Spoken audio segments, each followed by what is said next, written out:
The relentless rain drummed against the windows of the old, secluded cabin, nestled deep within the woods. Its rhythm was both soothing and ominous, a prelude to the tale that was about to unfold. For those who listened closely, the rain whispered secrets that were never meant to be unearthed. Eleanor had always been fascinated by the rain.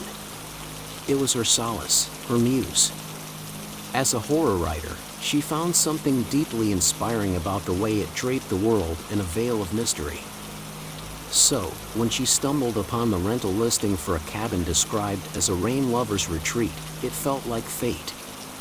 The perfect setting to write her next novel. The first night was everything she had hoped for. The rain's ceaseless pitter-patter against the roof created a symphony of solitude.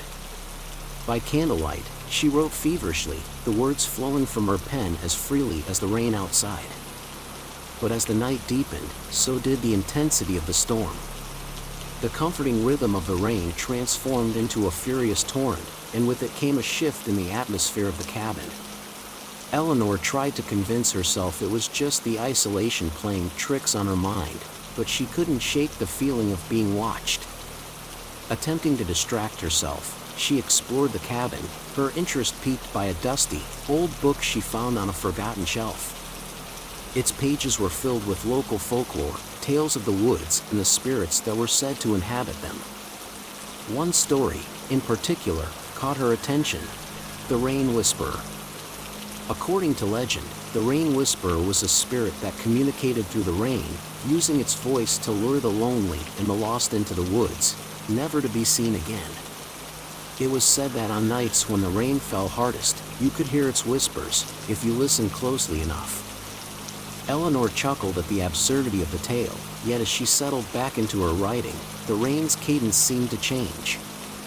It was no longer just rain, it was a symphony of whispers, each droplet a word, each word a sentence, forming a story meant only for her. "You are not alone," the rain seemed to say. The whispers grew louder, more insistent. Eleanor's initial fascination turned to unease. She tried to ignore them, to focus on her writing, but the words on her page began to blur, merging with the whispers until she could no longer tell them apart. In a desperate attempt to silence the voices, Eleanor ventured outside, hoping the physical sensation of the rain would ground her back to reality. The moment she stepped into the storm, the whispers ceased, replaced by the natural, calming sound of rainfall. Relieved, she laughed at her own foolishness, attributing the experience to an overactive imagination fueled by the eerie tales of the book. As she turned to go back inside, a chill ran down her spine. There, in the mud, were footprints that were not her own, leading from the forest to the cabin and back into the depths of the woods. Panic gripped her heart. She was supposed to be alone, miles away from the nearest soul. The realization hit her with the force of a thunderclap. The Rain Whisperer was not just a legend. It was real, and it had called to her. Eleanor rushed back inside, locking the door behind her. She knew she had to leave, but the storm had unleashed its fury, making the roads impassable. She was trapped, with nothing but the whispers for company. The night stretched on, an endless loop of whispers and fear. Eleanor moved from room to room, trying to escape the voices, but they were everywhere, in every drop of rain that hit the cabin. They told her things, dark secrets of the woods, of the people it had claimed, and of her own fate. As dawn approached, the storm began to wane, and with it, the whispers faded into silence. Eleanor, exhausted and terror-stricken, ventured outside once more, the light of the early morning revealing the true horror of her situation. The cabin was surrounded by a circle of ancient stones, each carved with symbols that matched those in the book, the sigils of the Rain Whisperer. The realization dawned on her: the cabin wasn't a retreat, it was a trap, a place to lure those who could hear the whispers, those like her. In a final act of desperation, Eleanor gathered her belongings and the book, determined to leave the woods and its whispers behind. But the woods were not willing to let her go so easily. With each step, The rain began to fall again, softly at first, then growing in intensity, until the whispers returned, louder and more demanding than before. "You belong to the woods now," they said. Eleanor ran, the whispers chasing her, the rain blurring her vision.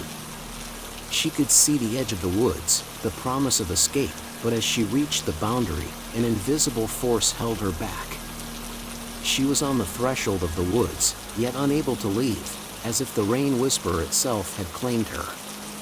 Days turned into weeks, and Eleanor was never seen again. Some say she became a part of the woods, another victim of the rain whisperer.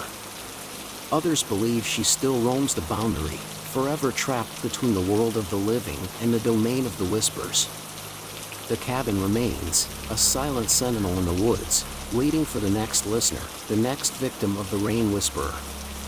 And on nights when the rain falls hardest, if you listen closely, you can hear the whispers, telling the tale of Eleanor, the writer who sought inspiration in the rain and found herself ensnared in a story from which there was no escape.